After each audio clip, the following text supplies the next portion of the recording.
départ.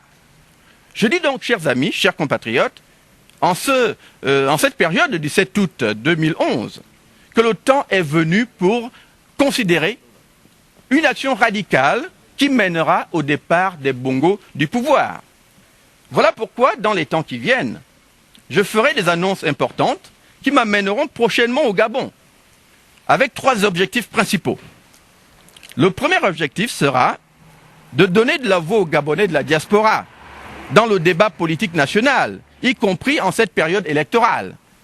Nous considérons que chaque débat national, ou du moins tout ce qui concerne le débat politique au Gabon, doit voir la participation de la diaspora.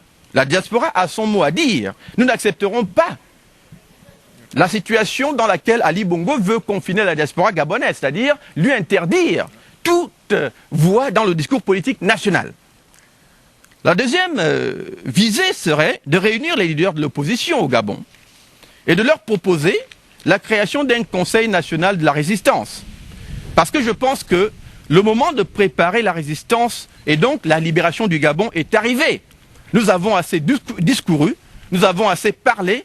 Il est temps aujourd'hui de changer de tactique. Ce n'est pas par le discours politique, ni encore moins par les tractations politiques avec les Bongos que le Gabon changera. Il va falloir pousser et forcer le changement au Gabon.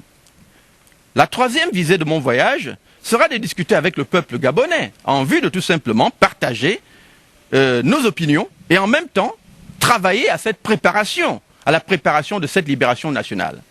Nous ne pouvons plus tout simplement attendre que les Bongos décident la destinée du Gabon.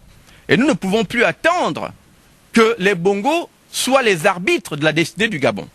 Car la grosse faute de l'opposition gabonaise actuellement au Gabon est de toujours faire des Bongos les arbitres de la destinée du pays.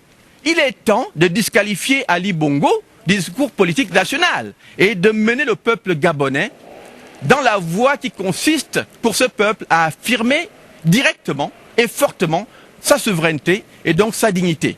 Il s'agit aujourd'hui d'un combat de libération nationale et non pas d'un combat démocratique. Nous avons un travail de libération nationale à faire et c'est cela qui me mènera au Gabon dans les temps qui viennent.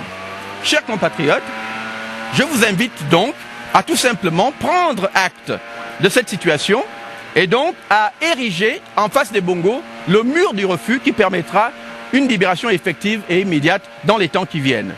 Vive le Gabon, vive la République, vive le peuple gabonais. Je vous remercie.